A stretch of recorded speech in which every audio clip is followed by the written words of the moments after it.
आपले कॉम्पिटिटिव्ह जग आहे. आपण प्रत्येक ठिकाणी कम्पेअर करत असतो. ब्रेकअप झाला, जॉब मिळत नाही किंवा शिक्षणात फेल्युअर आहे, नैराश्याची भावना निर्माण होऊ शकते. खूप डिप्रेशनमध्ये जाते आणि त्याच्या मनात आत्महत्येचे विचार यायला लागतात. नैराश्य किंवा डिप्रेशन हा एक मानसिक आजार आहे. सुसाईड किंवा आत्महत्येचे विचार असतात. आपल्याला मनोविकार तज्ञाची भेट घेणं आणि त्यांचा सल्ला घेऊन योग्य ट्रीटमेंट घेणं आवश्यक आहे. आपल्याला मदत घ्यायला पाहिजे. बरोबर. मदत घेणं ही चुकीची गोष्ट नाही, ऍक्च्युली ती हिमतीची गोष्ट आहे. म्हणजे आपल्याला बऱ्याचदा असं संकोच असतो की अरे मी कसं सांगू आत्महत्याचे विचार, मला लोक काय म्हणतील. आपले जीव जाण्यापेक्षा मोठी गोष्ट कुठली करू शकतो आहे की बरोबर. जीव वाचणं महत्वाचं. त्यामुळे तुम्ही बोला, संवाद साधा.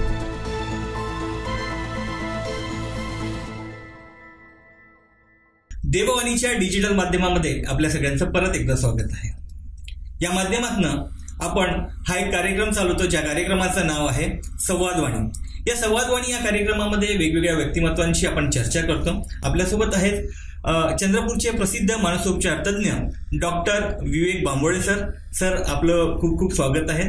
आणि मला तुम्हाला सगळ्यांना सांगा वाटेल की आपल्यासोबत जे आज आपले खास पाहुणे आहेत त्यांचं व्यक्तिमत्व खूप वेगळं आहे. खऱ्या अर्थानं मानसोपचार तज्ज्ञ म्हणून ते प्रसिद्ध तर आहेच आहेत.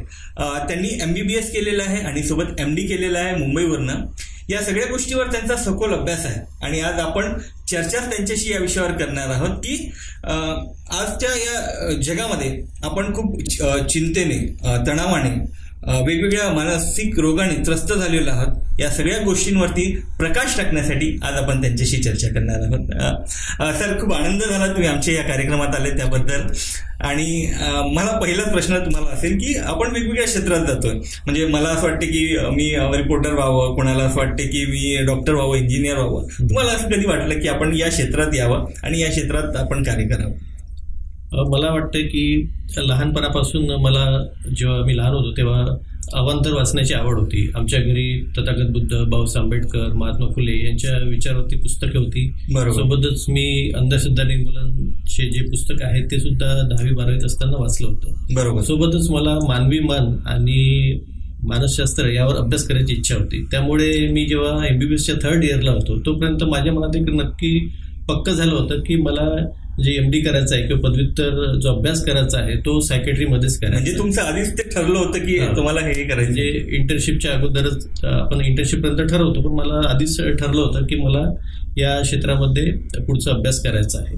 मला वाटतं की जे वेगवेगळे ब्रँचेस आहेत आफ्टर MBBS पदव्युत्तर साठी, त्यामध्ये सायकॅट्री हे सगळ्यात एक चॅलेंजिंग ब्रँच आहे. कारण की या ब्रँचद्वारे आपण सामान्य जनतेशी कनेक्ट होऊ शकतो, समाजाशी कनेक्ट होऊ शकतो. समाजामध्ये जे अनेक गैरसमज आहेत, गैरसमजुती आहेत, त्या आपण दूर करण्यात मदत करू शकतो. अर्थात या सगळ्यांची आपल्याला मनापासून आवड पाहिजे. बरोबर. आणि ती आवड तुमच्यात होती आणि खऱ्या अर्थानं त्या आवडीकडे तुम्ही जाऊन तुम्ही तुमचं करिअर बनवलं. अतिशय उत्तम. म्हणजे आम्हाला एक पेशंट म्हणून किंवा रुग्ण म्हणून कधी कधी आम्हाला कळतच नाही की हे मानसिक रोग काय असतं. एक नाव ठरलंय आम्हाला माहिती की मानसिक रोग, याला मानसिक झालं, पण याचे पण वेगवेगळे प्रकार असतात, वेगवेगळ्या गोष्टी असतात.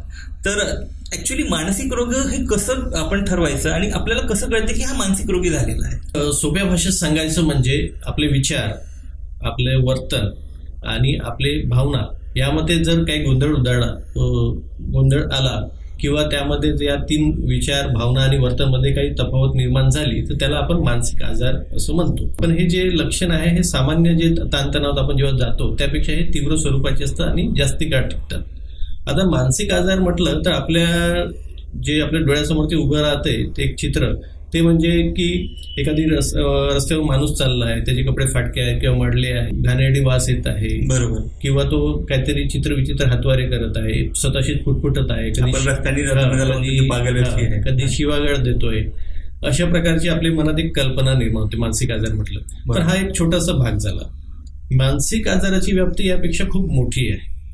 आता हा जो आपण जे उदाहरण घेतलं छोटंसं, हा आजार आहे स्किझोफ्रेनिया. स्किझोफ्रेनिया हा आजार सुद्धा 100 व्यक्तीमध्ये एकाला होऊ शकतो. म्हणजे जसं 1000 वस्तीचं गाव आहे त्यामध्ये 10 व्यक्तींना आयुष्यात केव्हा ना केव्हा स्किझोफ्रेनिया म्हणजे एवढी म्हणजे बरंच पर्सेंटेज आहे बरंच स्किझोफ्रेनिया या आजाराचं.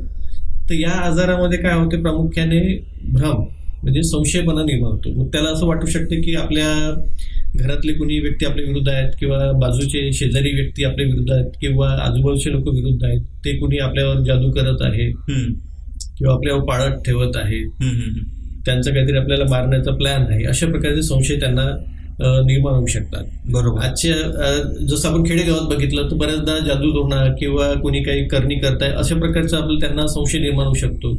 पण आपण जसं शहरी भागात बघितलं तर बऱ्याचदा त्यांना असं वाटू शकते की माझ्या सीसीटीव्ही कॅमेरा लावून कंट्रोल करत आहेत, किंवा मोबाईलद्वारे किंवा आपल्या टीव्हीद्वारे माझ्यावर वॉच ठेवली जात आहे, अशा प्रकारचा संशय म्हणजे मनातल्या मनात स्वतः निर्माण होणे, अनसिक्युरिटी त्याला निर्माण होते. बरोबर. आणि सोबत दुसरं जे लक्षण आहे ते म्हणजे भास. त्याला आवाज ऐकू येऊ शकतात किंवा त्याला काही दिसू शकते. तर अशा प्रकारे भास आणि भ्रम हे स्किझोफ्रेनियामध्ये महत्वाचे 2 सिम्पटम्स आहेत. याशिवाय त्याच्या पर्सनॅलिटीमध्ये सुद्धा चेंजेस होते. हा झाला एक स्किझोफ्रेनिया एक आजार, म्हणजे ज्याला आपण जनरली पकडतो की हा मानसिक आजारही आहे. पण याशिवाय भरपूर असे आजार आहेत ज्यामध्ये आपण बायपोलर डिसऑर्डर असं म्हणतो, ज्यामध्ये उन्माद एका साईडला असतो, एका पोलला, आणि दुसऱ्या पोलला नैराश्य किंवा उदासीनता असते. बरोबर. उन्माद मध्ये आपण त्याला मॅनिया असं म्हणतो. मॅनियामध्ये मोठ्या मोठ्या गोष्टी करणे, स्वतःची म्हणजे अवास्तव छाती फुगवणे. जसं कुणी म्हणणार की मी प्राईम मिनिस्टर मोदीला ओळखतो, अमिताभ माझा दोस्त आहे, अशा प्रकारे त्याच्या मनात भावना निर्माण होऊ शकते. किंवा त्याला असं वाटतं की माझ्याकडे खूप पैसा आहे, माझ्याकडे पैसा नाहीये तर तो सांगू शकतो पैसा आहे. तो ज्या एपिसोडमध्ये पैशाची उधळपट्टी करतो, अननेसेसरी गोष्टी करतो, त्यात तो अतिशय खुश राहतो. जेव्हा तो बोलतो तेव्हा त्याच्या बोलण्यावर प्रेशर देऊन बोलतो. अनोळखी माणसासोबतही तो ओळखी करायचा प्रयत्न करतो. असे त्या उन्मादामध्ये असते. आणि दुसऱ्या बाजूला डिप्रेशन किंवा नैराश्य असते. हे जे तुम्ही सांगितलं, हे प्रकार सांगितले, तर हे नॉर्मल लोकांच्या आयुष्यामध्ये पण असतात. म्हणजे बरेच आमच्यासोबत असणारे पण नॉर्मल लोकांमध्ये आम्ही हे असे बघितलेलं आहे. पण म्हणजे ते आजारी असतात का? नाही, ते आजारीच असतात. बऱ्याचदा एखाद्याला बढाई मारायची सवय असते. हे कसं एपिसोडिक आणि हे त्याची तीव्रता ही याच्यापेक्षा खूप जास्ती असते. अच्छा. जे आपण नॉर्मल माणसामध्ये म्हणतो त्यापेक्षा ती तीव्रता खूप. आणि त्याला जर आपण अडवलं किंवा त्याला काही आपण अडथळा निर्माण करायचा प्रयत्न केला या एपिसोडमध्ये, तो पेशंट अग्रेसिव्ह होतो, आक्रमक बनतो. हा झाला एक भाग. त्याच्या दुसऱ्या पोलला नैराश्य असते. म्हणजे आयुष्यात हे एपिसोडेस असतात उन्मादाचे आणि नैराश्याचे. बरोबर. त्याला आपण बायपोलर डिसऑर्डर म्हणतो. बरोबर. याचे सुद्धा प्रमाण 1 ते 2% असते जनरल पॉप्युलेशन मध्ये. याच्याविषयी जास्ती जर आपण म्हटलं तर ते आजच्या धकाधकीच्या आयुष्यात डिप्रेशन किंवा नैराश्य याचे प्रमाण 20 ते 30% जवळपास. ज्याचं प्रमाण खूप वाढलेलं आहे, त्याचं प्रमाण जास्ती आहे. चिंता रोग आहे त्याचं प्रमाण आहे तेवढं जवळपास डिप्रेशन सारखं. याच्याशिवाय ओसीडी, फोबिया, पॅनिक अटॅक असे लक्षण असे आपल्याला आजार दिसतात. त्याशिवाय कन्व्हर्शन डिसऑर्डर ज्याला आपण आधी हिस्ट्रिया म्हणायचे हे सुद्धा दिसते. अशा प्रकारचे वेगवेगळे आजार असतात. याच्याशिवाय झोपेचे आजार असतात वेगवेगळे, त्याचं सुद्धा मानसिक याच्यात आपलं इन्क्लूड करतो आपण. त्याशिवाय सेक्शुअल जे प्रॉब्लेम असतात त्याच्या मागे मॅक्झिमम कारण हे मानसिकच असतात. बरोबर. त्याचं सुद्धा इन्क्लूड आपल्या सायकॅट्रीमध्येच होतो. बरोबर. याच्याशिवाय सगळ्यांना वेडसावणारे आजार म्हणजे व्यसन. वेगवेगळे प्रकारचे दारूचे, गांजा, हेरोईन, ब्राऊन शुगर असे वेगवेगळे जे व्यसन आहे त्याचा अंतर्भाव आपल्या सायकॅट्रीमध्ये होतो. आणि आजच्या जगात असलेलं ऍडिक्शन कशाचं, तर फोनचं, स्क्रीनचं ऍडिक्शन, ह्याचा सुद्धा अंतर्भाव याच्यात होतो. अशा प्रकारचे वेगवेगळे खूप सारे आपल्याला म्हणजे आजार याच्यात इन्क्लूड करता येईल सायकॅट्रीच्या याच्यात. बरोबर. असे वेगवेगळे आजार आहेत, वेगवेगळे प्रकार आहेत. मला वाटते तुम्ही जे आम्हाला सांगितलं त्यापेक्षा आणखी खूप सारे प्रकार याच्यामध्ये खूप सारे प्रकार असतील. आपण प्रत्येक याच्यावर एक एक चर्चा करूया. तुम्ही मला बोलताना असं म्हटलं की जादू टोणे वगैरे हा प्रकार चालतो. तर म्हणजे आजकालच्या या मॉडर्न लाईफमध्ये आपण जगत असताना खरं असतं का हो सर ते? म्हणजे आपण बरेच लोकांकडनं ऐकतो, याच्याकडनं ऐकतो की याच्यावरती जादू टोणा गेला, असं झालं तसं. हा प्रकार खरं नेमका असतो का? आणि त्याचा त्या व्यक्तीच्या मानसिकतेवर काय परिणाम होतो? जादू टोणा किंवा भानापती किंवा दैवी प्रकोप असा कुठलाच प्रकार नसतो. आणि त्याच्यामुळे कुठला मानसिक आजार सुद्धा होत नाही. बरोबर. पण आपल्या जे बिलीफ सिस्टीम आहे किंवा विश्वास प्रणाली आहे, जसं आपण ज्या भागात राहतो किंवा लहानपणापासून आपल्या मनावर जे संस्कार होतात ते ऐकलं जाते, त्यानुसार आपण त्यामुळे आपल्याला असं वाटू शकते की जादू टोणा झालाय किंवा कोणी काही करणी केली अशा प्रकारचे. पण असं काही राहत नाही. मानसिक आजार जे असतात ते जादूटोणा करणे किंवा भानामती किंवा दैवी प्रकोप यामुळे होत नाही. मानसिक आजार होण्यामागे कारण असते, आपण त्याला बायोसायकोसोशल मॉडेल असं म्हणतो. बायोसायकोसोशल मध्ये जैविक घटक असतात, सायकोसोशल मध्ये त्या पर्सनॅलिटीचे जे काही घटक असतात, आणि सोशल म्हणजे सामाजिक घटक, या सगळ्यांचं मिळून काही परिणाम होतो ब्रेनवरती आणि त्याद्वारे मानसिक आजार होऊ शकतात. आता जेव्हा मानसिक आजार होतो तेव्हा आपल्या ब्रेनमध्ये वेगवेगळे केमिकल्स असतात, त्यामध्ये इम्बॅलन्स निर्माण होतो, त्याद्वारे हा मानसिक आजार होतो. त्याच्यात लक्षणं दिसतात. आता जसं आपण स्किझोफ्रेनिया हे आजार म्हटलं, या स्किझोफ्रेनिया आजारमध्ये काय होतं की आपल्या ब्रेनमध्ये डोपॅमिन नावाचं एक रसायन आहे, त्याचं लेवल वाढते आणि त्याच्यामुळे आपल्याला ते जसं मी भ्रम आणि भास जे म्हटलंय, हॅल्युसिनेशन आणि डिल्युजन, बरोबर, हे लक्षणं दिसतात. आता एक सोप्या भाषेत आपण सांगतो म्हटलं तर आपण जसं लिंबू शरबत आहे, बरोबर आहे की नाही, त्यामध्ये काय असते, लिंबाचा रस असतो, साखर असते, मीठ असते आणि पाणी असते, आणि पण त्यांचं एक प्रमाण असते, बरोबर. या प्रमाणात थोडी बिघाड झाला तर ते मग बेचव वाटते किंवा आपल्याला प्यायची इच्छा नाही, थोडंसं रस जास्त झालं किंवा मीठ जास्त झालं किंवा कमी सुद्धा झालं, बरोबर. तर तसेच आपल्या मानसिक आजारात वेगवेगळे ब्रेनमध्ये केमिकल्स असतात, त्यामध्ये इम्बॅलन्स झालं तर हे मानसिक आजारचे लक्षण आपल्याला बाह्य स्वरूपात दिसतात, बरोबर. म्हणजे ते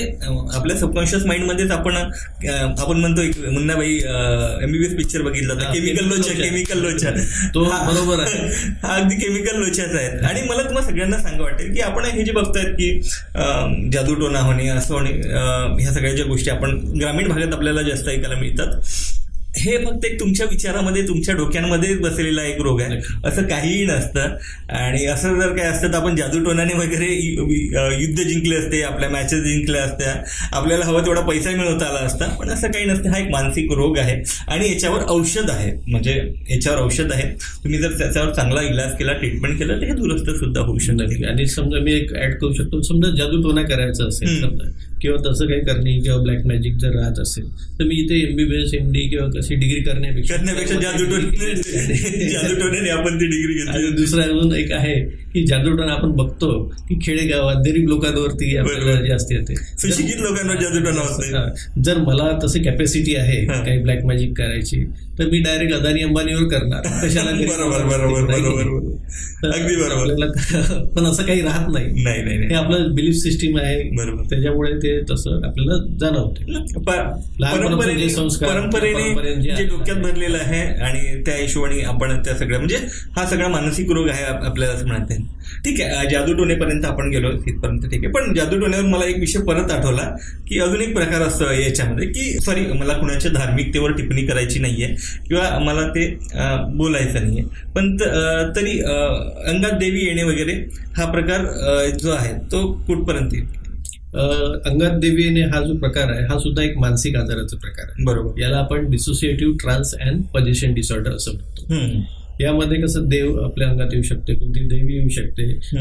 नुसतं देव किंवा देवी किंवा महाराज नाही, आपले जे महापुरुष आहेत, शिवाजी महाराज असतील, डॉक्टर बाबासाहेब आंबेडकर, हे सुद्धा कुणाच्या अंगात येऊ शकते. म्हणजे जशी श्रद्धा आहे तसं तो त्याला येऊ शकते, आहे की नाही. तर हे दैविक, हे मानसिक आजार आहे. पण हे जे का बरं होते, तर जे ताण तणाव आहे त्याचं कुठंतरी जे निचरा होत नाही, मन मोकळं होत नाही, मग ते असे मानसिक आजारातून ते बाहेर, बरोबर. आणि याचं आपल्या, आणि हे जे आपल्या जो भारतीय समाज आहे त्यामध्ये स्त्रियांमध्ये हा प्रकार जास्त आहे. कारण त्याला कारण असेल की आपल्याकडे पुरुष प्रधान संस्कृती आहे, ती स्त्रियांना कुठेतरी दुय्यम दर्जा मिळतो, त्यांना सासरच्या मंडळीकडून छळ वगैरे होते, किंवा याशिवाय अजून कुठले कारण असतील ज्याच्यामुळे ताणतणाव होत असेल त्या लोकांच्या मनावर, त्याच्यामुळे हा आजार होऊ शकतो. याचा त्यांना जे देव अंगात येणे किंवा देवी अंगात येणे याचा त्या व्यक्तीला फायदा सुद्धा होतो. जसं त्याच्या अंगात देव किंवा देवी अंगात आली आहे अशा वेळेस मग सासरचे मंडळी आहेत किंवा त्याच्या घरचे मंडळी त्याच्याकडे पाहण्याचा दृष्टिकोन, बऱ्याचदा ते घाबरून जातात की अरे हे काही करून टाकेल आपल्याला, देव आहे किंवा देवी आहे, बरोबर. त्याच्यामुळे थोडस ते रिस्पेक्ट समाजाला लागतं, किंवा त्याच्या अंगात असं वाटू शकतं हे देवीचं किंवा देवाचं स्वरूप आहे, त्याच्यामुळे थोडस त्याच्या मनात रिस्पेक्टची भावना निर्माण होऊ शकते. अजून देवी किंवा देव जर रंगात आला त्यावेळेस ती व्यक्ती काय करते, त्याला ज्या गोष्टी मिळत नाही आयुष्यात त्याची ती डिमांड सुद्धा करते की मला हे पाहिजे ते पाहिजे, असे सुद्धा डिमांड करते. काही वेळेस त्या व्यक्तीला नॉर्मल आयुष्यात जे बोलता येत नाही तर ते मोठ्या मोठ्याने त्या देवी किंवा देव अंगात आल्यामुळे त्याच्यामुळे सुद्धा त्याच्या मनावरचा जो ताण आहे तो हलका होतो. आणि अशा सगळ्या गोष्टीमुळे त्याला थोडंसं त्यानंतर त्या एपिसोड नंतर तो ताण थोडंसं हलका झाल्यानंतर त्याला बरं वाटू शकतं. बरोबर. पण हे प्रत्येक वेळेस होईल असं नाही. प्रत्येक वेळेस सासरची मंडळी त्याला योग्य प्रतिसाद देतील असं नाही, किंवा वातावरणात जसं पाहिजे तसं चेंज होईल. मग अशा वेळेस काय होतं की हे रिपीट होणं सुरू होईल, वारंवार होणं सुरू होईल आणि त्याचा दुष्परिणाम त्या व्यक्तीच्या जीवनावर होतो. त्याच्यामुळे जर असे जे लक्षण असेल तर मनोविकार तज्ञाकडे घेऊन जाणं केव्हाही चांगलं. तर हाही सुद्धा एक रोग आहे आणि या बाबतीत जर आपण मनोविकार तज्ञांचा सल्ला घेतला तर निश्चित याच्यातनं मार्ग आपल्याला नक्कीच मिळेल. परत एक मुद्दा मला असं विचारावा वाटतो की साधारणतः आजकाल काय होते की लोकांना झोपेचा खूप प्रॉब्लेम यायला लागलेला आहे. म्हणजे या ताणतणावाच्या आयुष्यामध्ये, कामाच्या आयुष्यामध्ये, लोडमध्ये आजकाल लोकांना झोप येत नाही. म्हणजे रात्री 3-3 वाजेपर्यंत लोक मोबाईल घेऊन राहतात, झोप येत नाही आणि झोपीसाठी गोळ्या घेणं सुरू केलं. म्हणजे मला हा विचारायचा आहे की बरेच लोक आजकाल झोपेसाठी औषध घेणं प्रिपेअर करतात. हे कितपत योग्य असतं की औषध घेऊन झोपायचं वगैरे? बघा, म्हणजे आता कसं आहे की जे मानसिक आजार असतात त्यामध्ये प्रामुख्याने झोप कमी येणे हा एक प्रमुख लक्षण असतो. बरोबर. त्यामुळे मानसिक रोग तज्ञ जे असतात ते सुरुवातीच्या काळात झोपेच्या गोळ्या जे आपण म्हणतो ते द्यावं लागतात काही वेळेसाठी, आणि मग ते हळूहळू आपण टॅपर करून बंद करतो. पण स्वतःच्याच मताने झोपेच्या गोळ्या OTC म्हणजे काउंटरमधून बाकीच्या मेडिकलमधून घेणं हे बरोबर अतिशय चुकी आहे. त्याच्यानी सवय लागायची शक्यता असते, कारण आपण विदाऊट सुपरविजन ते घेत असतो. आणि जर आपण सामान्य लोकांना सांगतो म्हटलं तर झोपेसाठी डायरेक्ट गोळ्या घेण्यापेक्षा तुम्हाला फक्त झोपेचाच प्रॉब्लेम आहे, बरोबर, बाकी कुठलेच डिप्रेशन, एन्झायटी किंवा बाकी सायकोसिसचे लक्षणं नाही आहेत, अशा वेळेस काही स्लीप हायजीन आपण ज्याला म्हणतो ते ठेवणं अतिशय आवश्यक आहे. स्लीप हायजीन मध्ये काय, जसं आपल्याला स्क्रीन आहे, मग कुठले टीव्ही असो, मोबाईल असो, काही असो, ते झोपेच्या 2 तास अगोदर तुम्हाला बंद ठेवायला पाहिजे. बरोबर. जोपर्यंत डोळ्यावर तुमच्या झोप येत नाही तोपर्यंत बेडवर जायला नाही पाहिजे. बरोबर. तिसरी गोष्ट, दिवसाच्या वेळेस आपल्याला जर आपल्या झोपेची समस्या असेल तर दिवसाच्या वेळेस आपल्याला झोपायला नाही पाहिजे, किंवा आपण जर लेटलोय थोडं तर ते जे नेहमीचं जे बेड आहे ज्याच्यावरती आपण रात्री झोपतो तिथे न झोपता सोफा सेट किंवा खाली सेट टाकून आपण थोड्या वेळासाठी थोडं नॅप घेऊ शकतो. म्हणजे दुपारी जास्त गाढ झोप येणार नाही आपल्याला. दुपारी आपण झोपलं तर मग रात्री झोपेचा प्रॉब्लेम येतो. बरोबर आहे की नाही? या गोष्टी आपल्याला पाळाव्या लागतील, तर मग झोप येण्याची समस्या हळूहळू कमी होते. सोबतच आपण जर झोप येत नसेल तर बऱ्याचदा मेडिटेशन किंवा रिलॅक्सेशन टेक्निक असतात वेगवेगळ्या, जे झोपेसाठी आपण उपयोगात, झोप येण्यासाठी उपयोगात आणू शकतो. अशा प्रकारे आपल्याला विदाऊट मेडिसिन सुद्धा झोप येऊ शकते. पण समजा हे सगळं करून जर येत नसेल तर मग आपल्याला डॉक्टरांकडे जाऊन म्हणजे OTC म्हणजे ओव्हर द काउंटर ट्रीटमेंट न घेता, कुणाकडून मागून झोपेच्या गोळ्या न घेता प्रॉपर डॉक्टरकडे जाऊन त्याचे काय कारण आहे ते बघून आपल्याला ट्रीटमेंट घेणं आवश्यक आहे. बरोबर. म्हणजे झोपेसाठी सुद्धा त्याला औषध आहे आणि आपल्याला ते डॉक्टरांच्या सल्ल्यानुसारच घ्यायला पाहिजे. बरोबर, अगदी बरोबर. आणि बऱ्याच लोकांना प्रश्न असते आजकालच्या या धावपळीच्या आयुष्यामध्ये. बऱ्याच लोकांना कामाचं लोड असते, पारिवारिक संकट असतात, त्याच्यानंतर नात्यांमध्ये येणारे अनियमितता असतात. या सगळ्या गोष्टीमुळे झोपेचं प्रमाण अतिशय कमी झालेलं आहे आणि त्यासाठी जर तुम्हाला स्वतःहून औषध घेण्याची गरज नाही, तुम्हाला मानसोपचार तज्ञांकडे जाऊन सल्ला घेऊनच तुम्ही ते औषध वगैरे घेतलं पाहिजे. की आजकालचं जे हे आहे, म्हणजे आपण जे कौटुंबिक वातावरण म्हणतो, म्हणजे आधीसारखे कौटुंबिक वातावरण आधीसारखे राहिलेले नाहीये. आता त्याच्यामध्ये असं झालंय की नात्यांमध्ये बऱ्याचदा अडचणी येतात, रिलेशनशिपमध्ये अडचणी येतात. आजकाल लोक एकमेकांना असं नात्यात मधातून सोडून निघून जायला लागले. तर अशा वेळेस काय होतं की अशा वेळेस ती जी व्यक्ती आहे ती व्यक्ती अतिशय खूप थकलेली असते, खचलेली असते, खूप डिप्रेशनमध्ये जाते आणि मग त्याच्या मनात आत्महत्येचे विचार यायला लागतात.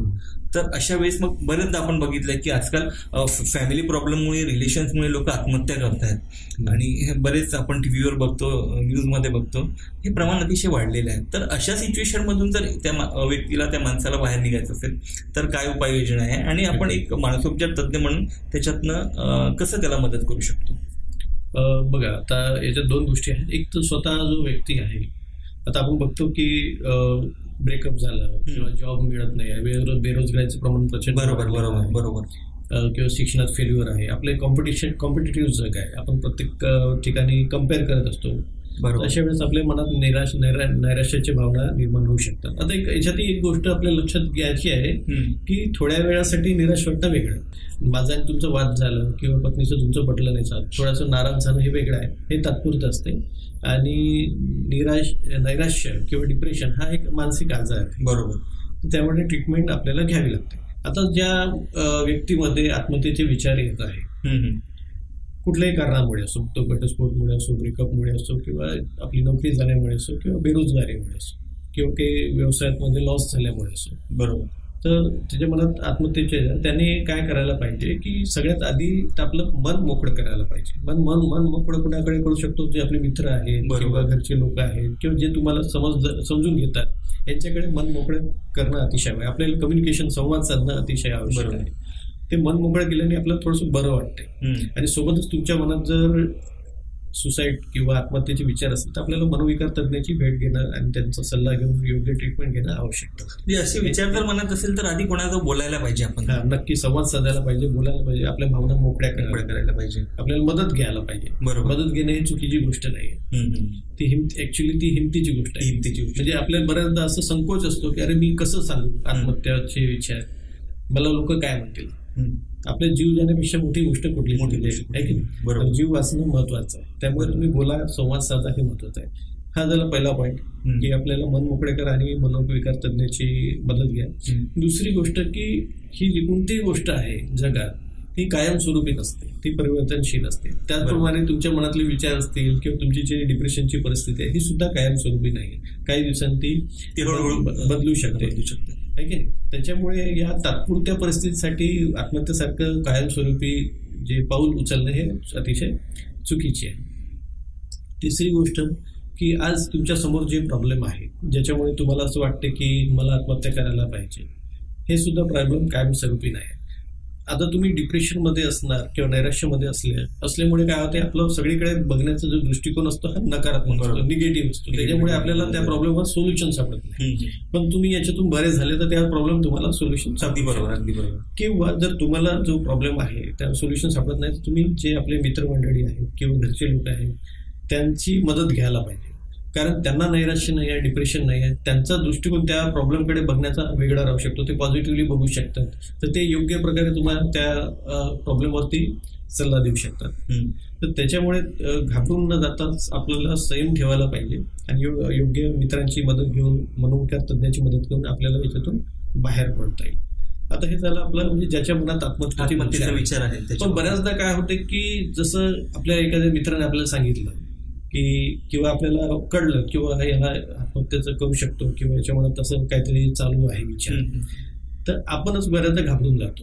आपल्याला भीती वाटते की मी याला कसं बोलू, की माझ्या बोलण्याने हा आणखी तर सुसाईड करून तर टाकणार नाही, अशी सुद्धा आपल्याला भीती वाटते. आपलंच गोंधळ होतं. अशा वेळेस आपल्याला खंबीर राहायला हवं आणि त्याला सुद्धा आदर द्यायला हवं. त्याला सांगायला पाहिजे की आपल्याला की तू एकटा नाहीयेस, आम्ही तुझ्या सोबत आहोत, तुला कुठली मदत लागली तरी आम्ही आहोत.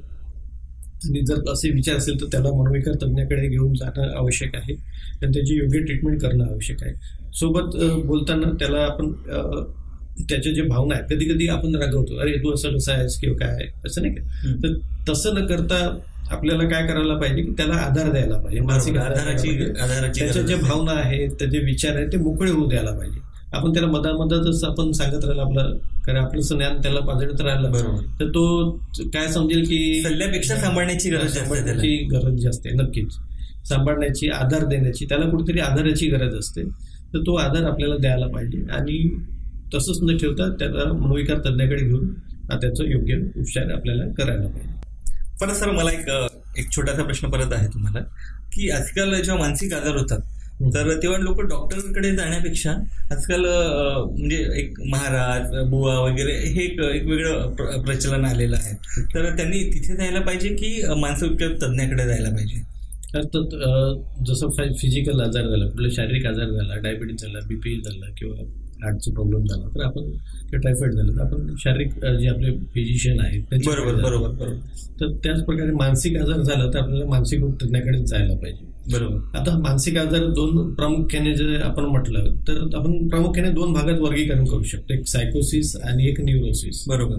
तर सायकोसिस जसं स्किझोप्रेनिया आहे, मॅनिया आहे, याच्यामध्ये काय इन्साईट नसते, म्हणजे अवेअरनेस नसते. अगदी बरोबर. त्याच्यामुळे त्यांना वाटत नाही की आपल्याला काही आजार आहे, त्यामुळे ते येत नाही मानसिक रोगतज्ञाकडे. आणि बऱ्याचदा जसं एक आपल्याला मी सांगितलं की काही लोकांना असं वाटतं की काहीतरी बुवाबाजी झाली, करणी झाली, ब्लॅक मॅजिक झालं, त्याच्यामुळे बऱ्याचदा ते तिकडे घेऊन जातात. बरोबर. धर्मगुरूकडे किंवा बाबा वगैरे असतात, त्यांच्यावेळी सगळे हिंदू मुस्लिम सगळेच जण जातात ते उतरवण्यासाठी वगैरे, अशा प्रकारे राहते. दुसरी गोष्ट जे न्यूरोसिस आपण ज्याला म्हणू शकतो, त्यामध्ये डिप्रेशन, एन्झायटी यासारखे आजार येतात. यामध्ये त्यांना कळते की आपल्याला गरज आहे, पण कुठेतरी त्यांना न्यूनगंड असतो की आपण जर मानसिक रोग तज्ञाकडे गेलो आणि आपल्याला ओळखीचं तिथे कुणी भेटला तर तो काय म्हणेल, असे ऍक्च्युली ही चुकीची समज आहे. आपल्याला आजार आहे, आपल्याला योग्य ट्रीटमेंट करणं आवश्यक आहे, त्यामुळे आपल्याला मानसिक रोग तज्ञाकडे जाणं आवश्यक आहे. अगदी बरोबर. पण बऱ्याचदा काय असतं की स्ट्रेसफुल, आजकाल कॉम्पिटिटिव्ह जग आहे, स्ट्रेसफुल वातावरण असते, ताणतणाव, प्रत्येकाच्या जीवनात काही ना काही आपल्या ताणतणाव येतच असतात, कमी जास्त प्रमाणात संघर्ष असतोच. तर तो आपल्यापर्यंत तो सोडवण्याचे, ते प्रॉब्लेम सोडवण्याचा प्रयत्न करतो. पण कधी कधी काय होतं की हे जे तणाव आहे किंवा हे जे प्रॉब्लेम्स आहे हे त्याच्या 100% हातात नसतात, ते त्याच्या हाताच्या बाहेर असतात. अशा वेळे एक कोणतीतरी शक्ती, सुपर पॉवर, जी सर्व शक्तिमान आहे किंवा जी सगळ्या गोष्टी कंट्रोल करतो, ज्याला आपण देव असं म्हणतो किंवा ईश्वर असं म्हणतो, तर अशा वेळेस तो वडला जातो आणि त्याला असं वाटतं की आपल्याला अडीअडचणीमध्ये आपल्याला देव आपल्याला मदत करणार किंवा तो आपल्याला सांभाळून घेणार.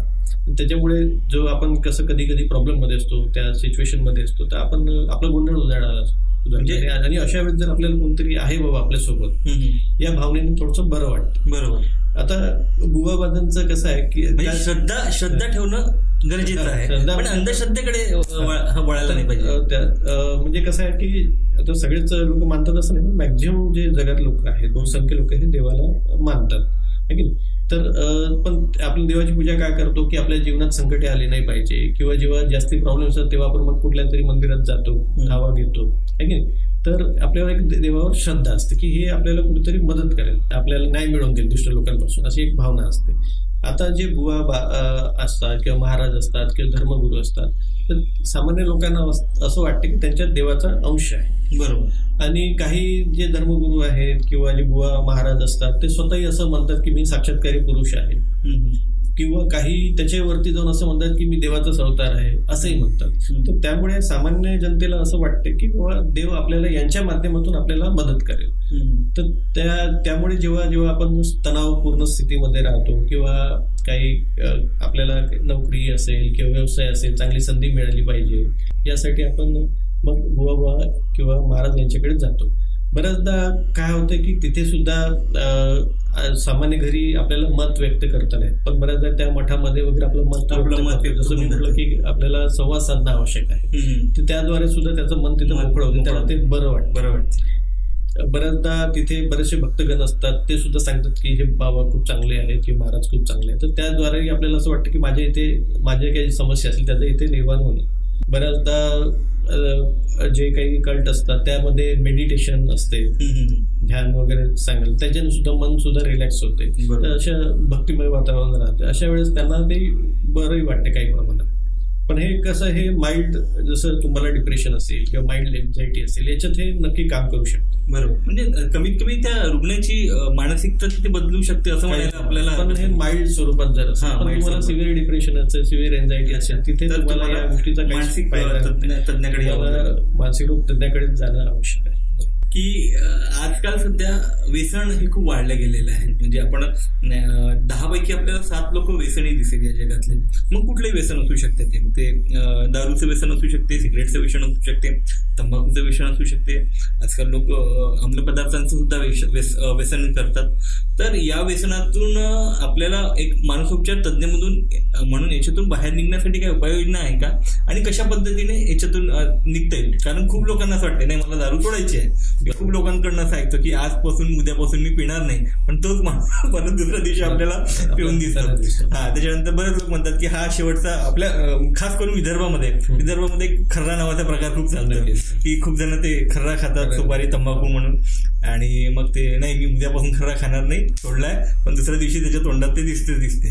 सिगरेट पण बऱ्याच मुलांच्या हातामध्ये दिसतात. तर या सगळ्या गोष्टीतून आपल्याला कसं निघता येतील बाहेर? जो व्यसन आहे, वेगवेगळ्या गोष्टींचं आपल्याला व्यसन लागू शकते. आपल्या भागात प्रामुख्याने दारूचं व्यसन जास्त भरपूर आहे. सिगरेट आहे, तुम्ही म्हटलं गुटख्याचंही व्यसन आहे, आणि आजकाल गांजा, ब्राऊन शुगर, आजकाल MD म्हणून एक ड्रग येत आहे, त्याचं सुद्धा आपल्याकडे व्यसन आहे सर. आपल्या भागात मिळत आहे. आधी नव्हतं, 10 वर्ष आधी MD किंवा ब्राऊन शुगर फारसं नव्हतं. आता धक्कादायक ब्राऊन शुगर सारखी गोष्ट आपल्या चंद्रपुरात येणे. ऍक्च्युली कसं आहे, ज्या भागात त्या गोष्टीची अवेलेबिलिटी जास्त असते त्या भागात ते व्यसन वाढायची चान्सेस असतात. जसं आपण लहान होतो ते आपण कधी मोबाईल बघितलंच नव्हतं, बरोबर, तर मोबाईलचं व्यसन नव्हतं, येण्याचा काही प्रश्नच नव्हता. जर तुमच्या भागात ब्राऊन शुगर नसेल तर ब्राऊन शुगर व्यसन व्हायचे चान्सेस नाही. त्याच प्रकारे आता दारूचं जसं आपण बघितलं तर दारू आजकाल कसं मुबलक प्रमाणात मिळते. पूर्वी कसं एखाद्या स्पेसिफिक ठिकाणी मिळायची, बरोबर, आता तुम्हाला गल्ली बोळात जेवढी उपलब्धता जास्त असेल तेवढं त्या भागात त्या लोकांना व्यसन होण्याचे चान्सेस हे जास्ती असतात. आता दारूमध्ये काय होतं किंवा कुठलंही व्यसन लागण्यामध्ये काही मानसिकता कारणीभूत ठरतात. सगळ्यात म्हणजे इमिटेशन बिहेवियर, म्हणजे घरी कुणी वडीलधारी असेल तो जर पित असेल किंवा व्यसन करत असेल तर लहान मुलावर त्याचे परिणाम होतात आणि तो अनुकरण करायचा प्रयत्न करतो, बरोबर. किंवा आपण ऍड बघतो, सेलिब्रिटीज आहेत, ऍक्टर ऍक्ट्रेसेस आहेत किंवा स्पोर्ट्स पर्सनॅलिटी आहे, ते दारू किंवा याचं हे करत असतील, प्रचार करत असतील, तर त्यांना जो फॉलो करणारा वर्ग आहे तो सुद्धा त्याकडे अनुकरण करू शकतो, बरोबर. दुसरी काही लोक बंडखोर असतात, त्यांना असं वाटते की मला काहीतरी वेगळं करायचं आहे, काहीतरी करून दाखवायचं आहे, तर ते कधी कधी ते वेगळं करण्याच्या नादात गांजा, दारू किंवा बाकीचे ड्रग्ज आहेत याच्याकडे वळले जातात. तिसरी गोष्ट, व्यसन लागण्यामुळे पिअर प्रेशर असतो, म्हणजे आपले मित्रमंडळी पित आहेत तर आपण जर नाही पिलं तर चांगलं वाटतं, प्रेस्टिजचा प्रश्न किंवा ते मला या ग्रुपमधून बाहेर काढ अशी सुद्धा त्याला भीती वाटू शकते त्यातून, किंवा ते मित्र सुद्धा दबाव टाकतात तर कसं तू आणि युवकांमध्ये हे प्रमाण खूप वाढलेलं आहे आजकाल. हे युवकांमध्ये प्रमाण बरंच वाढलेलं आहे. तर हे गोष्टी आहेत. काही लोक कसं नैराश्यामध्ये जातात किंवा चिंतामध्ये जातात किंवा ताणतणाव असतात, जसं आपण ब्रेकअप म्हटलं किंवा काही घटस्फोट झाला तर मग त्या गोष्टी त्याला सहन होत नाही. मग तो काय करतो, मित्र सांगितलं आपण दारू पिणे जातोय, थोडा अच्छा लगेगा, तर अशा प्रकारे मग तो हळूहळू तो जो आपले जे जीवनातले प्रॉब्लेम आहेत ते न सोडवता तो एस्केप म्हणजे पळून जातो दारूच्या व्यसनाकडे. अशा प्रकारे वेगवेगळे व्यसन लागायची आपल्याला शक्यता असते. म्हणजे आपल्या आयुष्यात आलेल्या संकटांवर व्यसन हे पर्याय झालंय आजकाल असं लोकांना वाटते. ऍक्च्युअली कसं आहे, व्यसनामुळे जे तुमच्या जीवनातले प्रॉब्लेम्स आहेत ते सॉल्व्ह होत नाही. तात्पुरतं तुम्हाला थोडंसं बरं वाटू शकते, पण त्या व्यसनामुळे ते प्रॉब्लेम आणखी वाढायची शक्यता असते, बरोबर. जसं पती पत्नीचं पटत नाही आहे, त्यातून तो दारू प्याला तर घरी आल्यानंतर पत्नी काय करणार, आणखी प्रॉब्लेम वाढणार आहे, त्याला अजून शिवाय देणार, त्यातून तो जो प्रॉब्लेम आहे न पटण्याचं तो आणखी वाढत जाणार, त्यातून अजून झगडे होत जाणार, बरोबर. नाही म्हणजे आजकाल फॅड झालाय की कसं आहे की म्हणजे काही पण झालं तर चलो बैठेंगे, म्हणजे हा एक आपण शिष्टाचार झालाय. म्हणजे आपण रील्स मध्ये वगैरे बघतो की आजकाल लोक रील्स बनवतात, हा ब्रेकअप हुआ भाई चलो बैठेंगे, क्या प्रॉब्लेम हुआ भाई नोकरी गई चलो बैठेंगे, त्याच्यानंतर क्या लडकीने छोड दिया चलो बैठेंगे, हा असा प्रकार चाललेला आहे. त्याच्यामुळे की मनाला आणि बुद्धीला शांत करण्याचं साधन म्हणजे व्यसन झालंय असं म्हणायला हरकत नाही. म्हणजे कसं अजून सुखाचा क्षण असो किंवा दुःखाचा क्षण आपल्याला म्हणजे सेलिब्रेट करण्यासाठी दारू आधी म्हणजे शिष्ट जर झालाय समजा. आधी कसं आहे, थोडंसं लोक म्हणजे घाबरायचे, वडीलधारी लोकांना यांना दिसलं तर काय म्हणतील किंवा दारू किंवा काही, किंवा जसं आधी कसं जावई आहे किंवा आपल्या सासऱ्याकडे समोर कधी पिणार नाही असं होतं. आजकाल आपण दिसतो ट्रेंड दिसते सासरा आणि जावई, म्हणजे आजकाल हे ट्रेंड आले की मुलगा आणि बाप सोबत बसतात, असं ट्रेंड आलेला, पण हे अतिशय चुकीचं आहे, बरोबर. ट्रेंड म्हणून आपण घेतोय. पण मला सांगा सर की याच्यातनं व्यसनातून बाहेर पडण्यासाठी याच्यावर उपचार केले तर हे सुटू शकतात की आपण त्यातून बाहेर पडू शकतो. आता सुरुवातीला कुठलंही जर व्यसन असेल तर त्या जेव्हा आपल्या रोज घेतोय तर त्याचा आपल्या शरीरावर आणि आपल्या मेंदूवर परिणाम पडतो, बरोबर. त्याच्यामुळे आपली वेगळी सिस्टीम तयार होते आणि जेव्हा आपण ते सोडायला जातो तेव्हा विड्रॉल फीचर्स येतात. जसं आपण दारूच्या बाबतीत बघितलं तर हातपाय थरथर कापणे, घाबरल्यासारखं होणे, घाम फुटणे, झोप न येणे, कधी कधी भास होणे, हॅल्युसिनेशन होणे, कधी कधी फिट सुद्धा येतात. एक मनात भीती निर्माण होते की मी आज पिलो नाही तर मी मरून पण जाईल. याला विड्रॉल सिंड्रोम असं म्हणतात. तर बऱ्याचदा काही लोक घाबरून सुद्धा मग सोडत नाही दारू. तर याच्यावरती मग आपण मनोविकार तज्ञाकडे आल्यानंतर त्याचं आपण विड्रॉल सिंड्रोमचं आपण व्यवस्थित ट्रीटमेंट करतो आणि आपण ते 3-4 दिवस 5 दिवसाचं उपचार करून आपण त्यातून बाहेर पडतो. जे आहेत आपल्याकडे मेडिसिन ते आहेत अँटॅगोज. जसं बऱ्याचदा कसं काही आपण बुवाबावाकडे जातो, कुठल्या दुकानातून काही महिला गोळ्या घेतात आणि ते दारूवाल्या जो काही नवरा असेल किंवा मुलगा असेल त्याच्या जेवणात मिक्स करून टाकतात. बरोबर. ते अँटॅगोज. अच्छा, म्हणजे ते औषधच असतं. औषध ते सुद्धा आपण देऊ शकतो, पण आता डॉक्टरांकडे आल्यानंतर आपण त्यांचे कन्सेंट घेऊन आपण त्या गोष्टी बरोबर देतो. तिसरी असते की अँटी क्रेविंग एजंट असतात. तर ज्याद्वारे आपलं दारू पिण्याची इच्छा काही प्रमाणात किंवा व्यसन करण्याची इच्छा काही प्रमाणात कमी, 100% कमी नाही पण काही प्रमाणात ती नक्की कमी होते. याशिवाय जसं मी सांगितलं, कुणाला डिप्रेशन, नैराश्य, स्ट्रेस आला तर तो बऱ्याचदा व्यसनाकडे वळतो. तसं 50 ते 60% जे लोक असतात जे व्यसनाकडे जातात त्यांच्यामध्ये ऑलरेडी डिप्रेशन किंवा नैराश्य असते, तर ते उपचाराचा भाग म्हणून ते व्यसनाकडे जातात. बरोबर. तर अशा लोकांचं जे काही डिप्रेशन आहे, नैराश्य आहे, त्याची सुद्धा ट्रीटमेंट आपण करतो. अगदी बरोबर. तर अशा प्रकारे जर आपण उपचार केले तर त्यातून व्यसनातून बाहेर पडू शकतो. बरोबर. पण अल्टिमेटली कसं आहे की हे सगळं त्याच्या व्यक्तिमत्व कसं आहे, त्याची पर्सनॅलिटी कशी आहे, तो किती त्याची मनातून तयारी आहे का, तो किती जबाबदारी घेतो, अगदी बरोबर, या सगळ्या गोष्टी असतात. यासोबतच अल्कोहोलिक अनॉनिमस सारखी संघटना असते, सेल्फ हेल्प ग्रुप, बरोबर, ते सुद्धा त्यांना मदत करते. किंवा डिएडिक्शन सेंटर सुद्धा असतात, तर त्याद्वारे सुद्धा काही प्रमाणात आपल्याला त्याला मदत होऊ शकते. बरोबर. अशा प्रकारे वेगवेगळे या सगळ्या माध्यमातून आपण म्हणजे कुठलाही एकच अप्रोच न ठेवता त्याला ट्रीटमेंट सुद्धा देणं आवश्यक आहे, त्याला सल्ला देणे आवश्यक आहे, कुटुंबाचा भावनिक आधार असणे सुद्धा गरजेचं आहे. सगळ्यात महत्त्वाचं तुम्ही जे म्हटलं की कुटुंबाचा भावनिक आधार, त्याला समजून घेणे आणि त्याला मदत करणे. कारण की हेटाळणी युक्त आपण जर त्याच्याकडे नजरेने बघितलं तो कधी त्यातून बाहेर पडणार नाही. त्याला कुठेतरी सपोर्ट दिला की ठीक आहे तू एकूण चुका झालेल्या आहेत पण आम्ही तुला मदत करायला तयार. अशा वेळेस तो बाहेर पडू शकतो. पण व्यसनातून बऱ्याचदा स्लिप सुद्धा तुम्ही बघितलंय, जसं तुम्ही म्हटलं की आज सोडतो म्हटलं पण 2 दिवसांनी किंवा आठवड्यानी किंवा दुसऱ्या दिवशी परत तो घेताना दिसतो, तर स्लिप होण्याचं प्रमाण सुद्धा बऱ्याचदा जास्त असतं. पण स्लिप होते म्हणून ट्रीटमेंट घेऊ नये हे चुकीचं आहे. कमीत कमी ट्रीटमेंट घेतलं तो 2 महिने 6 महिने कधी कधी आयुष्यभर सुद्धा त्या व्यसनापासून दूर राहू शकतो. पण कमीत कमी त्याचं जे आयुष्य आहे ते चांगल्या प्रकारे कुठेतरी तो कंट्रोलेबल याच्यात येऊ शकतो. आणि म्हणजे आहे आपल्याकडे व्यसन आहेत असं नाही, पण व्यसनातून निघण्याचा मार्ग आहे, पण मनाची तयारी पाहिजे. पण एक व्यसन खूप लागलेलं आहे आजच्या पिढीला, ते म्हणजे मोबाईलचं व्यसन. आणि त्या मोबाईलच्या व्यसनातून तुमचे करिअरवर तुमचा परिणाम होत आहे, तुमच्या युवकांच्या विद्यार्थ्यांच्या शैक्षणिक जीवनावर परिणाम होत आहे आणि त्याचबरोबर तुमच्या कौटुंबिक जीवनावर सुद्धा परिणाम होत आहे मोबाईलचा. तर हे व्यसन कसं सोडवता येईल त्याच्यात? आता जर मी सायकॅट्रिस्ट आहे, आमचं एक नॅशनल लेवलची बॉडी आहे IPS, इंडियन सायकॅट्रिक सोसायटी, त्याचं वेस्टर्न ब्रँच आहे. त्यामध्ये आपलं महाराष्ट्र, गुजरात आणि गोवा. तर आम्ही या 3 भागात मागच्या 6-7 वर्षापासून गाव तिथे मनोसोपचार बरोबर या नावाखाली अभियान राबवत आहे. यामध्ये काय होतं, आम्ही वेगवेगळे जे मानसिक आजार आहेत त्याबद्दल आम्ही माहिती देत राहतो, जनजागृती करत राहतो. बरोबर. आणि वेगवेगळे आता मागच्या 6-7 वर्षात आम्ही वेगवेगळ्या मानसिक आजारावर जे जनजागृती केली. यावर्षी जो आमचा जो टॉपिक आहे, जो आम्ही विषय घेतला आहे तो आहे डिजिटल डिटॉक्स. डिजिटल डिटॉक्स म्हणजे स्क्रीन ॲडिक्शन जे आहे, मोबाईल असेल, TV असेल, त्यापासून आपण कसं दूर राहायचं याविषयी आम्ही वेगवेगळ्या शाळांमध्ये जाऊन जागृती करत आहोत. बरोबर.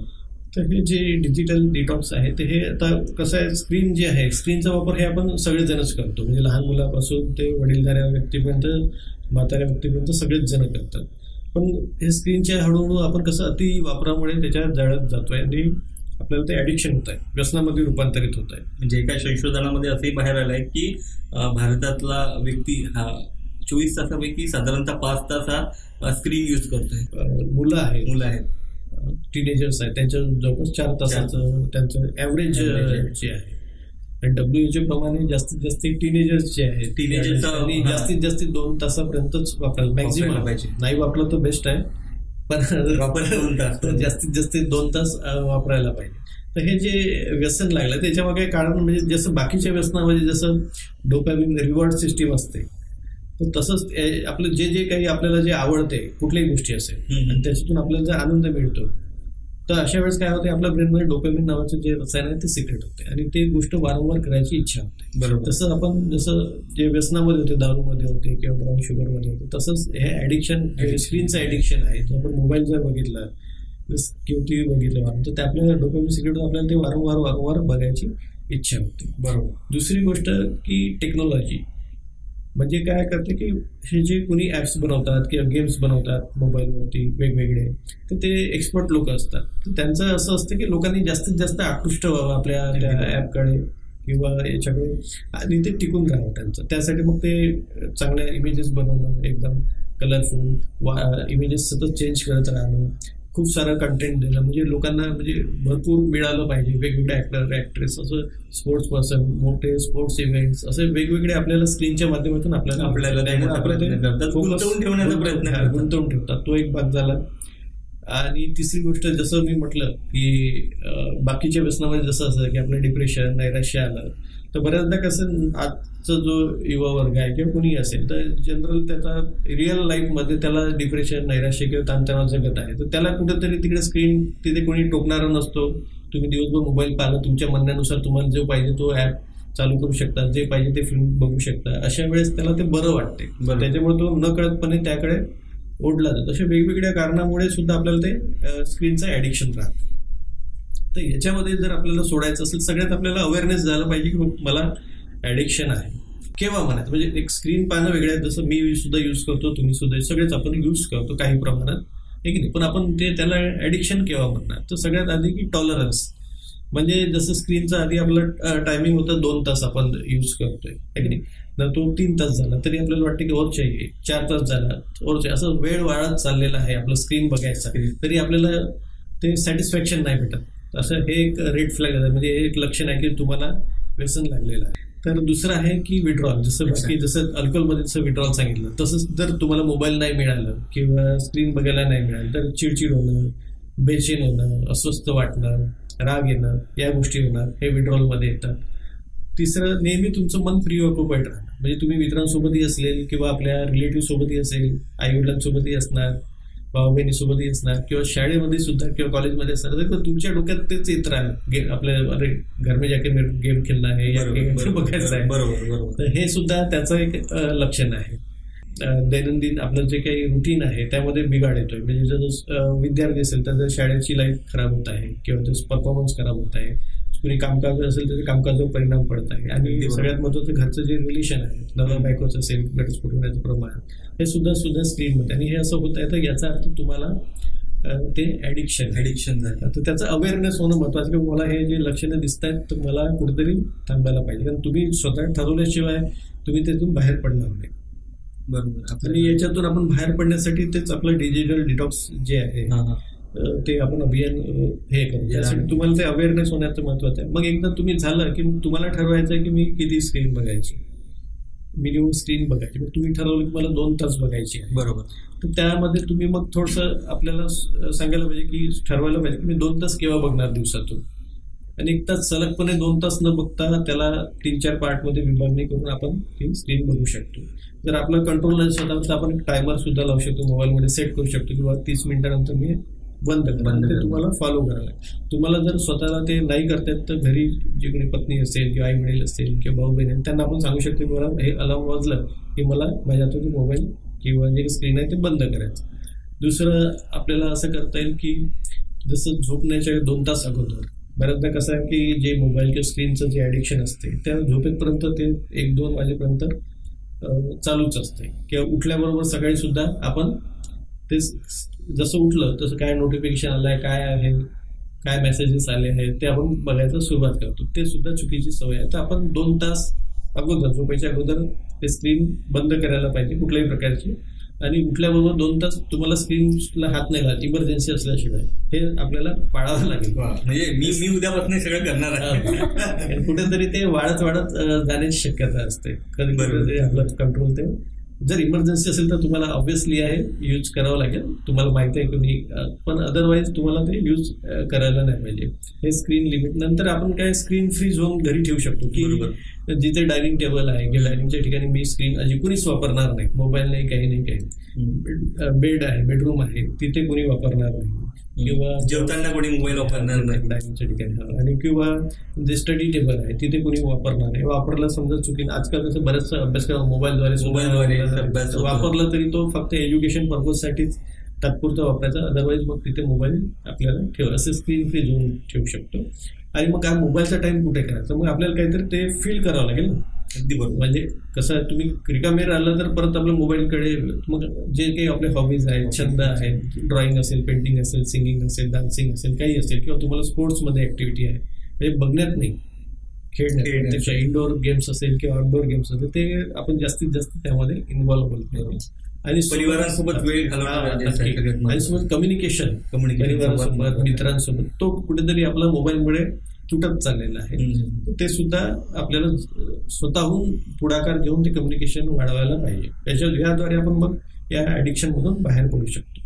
काही वेळेस आपल्याला डिप्रेशन, एन्झायटी असेल तर अशा वेळेस मग आपल्याला मेडिकेशन म्हणजे आपले जे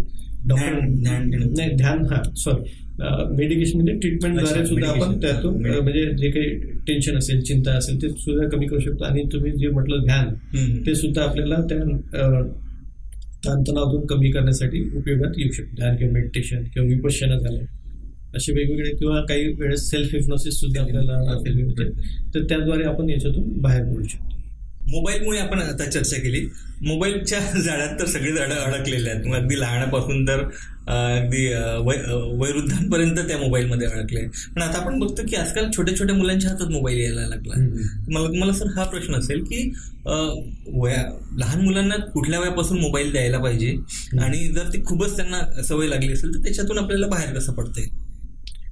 लहान मुलांना जसं WHO जे गाईडलाईन्स आहे त्यानुसार 0 ते 2 म्हणजे 2 वर्षापर्यंत अजिबात मोबाईल द्यायलाच नाही पाहिजे. बरोबर, अगदी 0. म्हणजे आजकाल 6 महिन्यापासून मुलं मोबाईल, अतिशय चुकीचं आहे. बऱ्याचदा आपण फिडिंग करताना दिसतो, आई त्याच्या मागे लागते, फिडिंग करते, ते मोबाईल देऊन द्यायचं आणि जेवण करायचं, चुकीचं आहे.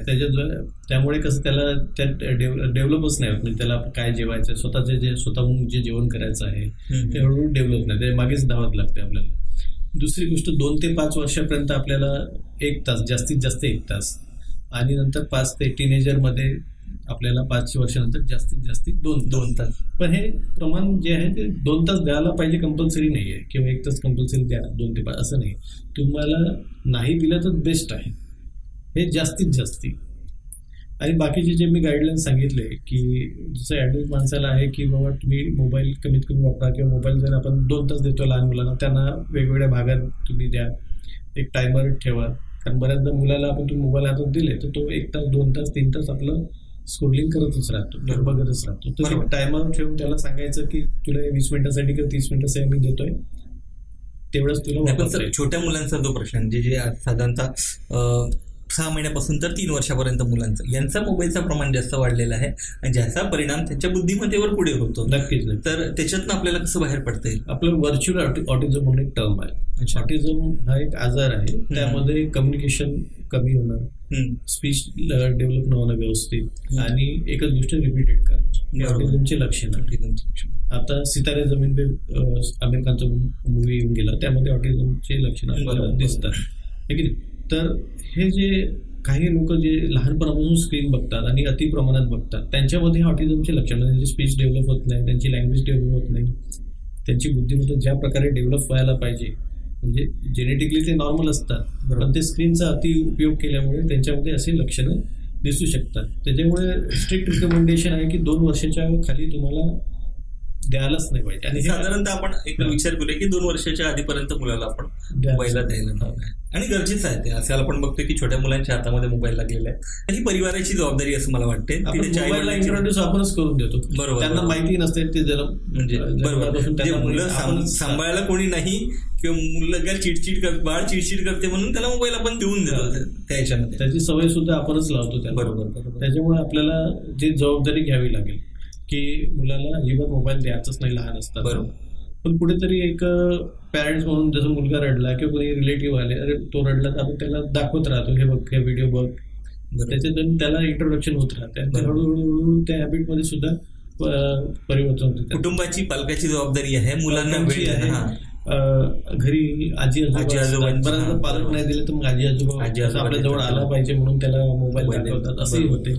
या सगळ्या गोष्टी सगळ्यांनी प्लॅन करून या नवीन बाळ जन्माला आलाय तर केव्हा द्यायचं, काय द्यायचं, किंवा आपल्या घरी लहान मुलं आहेत तर त्या सगळ्यांनी मिळून करायला पाहिजे या सगळ्या गोष्टी. म्हणजे आजी आजोबा, आई वडील सगळ्यांनी मिळून या गोष्टी मुलाला किती वेळ मोबाईल द्यायचा किंवा द्यायचं नाही या गोष्टी ठरवायला पाहिजे. बरोबर, अतिशय अगदी बरोबर. आज आपल्या पालकांची जबाबदारी आहे आपल्या छोट्या मुलांपासून ते आपल्या मोबाईल पासून दूर ठेवणे, त्यांना वेळ द्या, त्यांच्या सोबत राहा.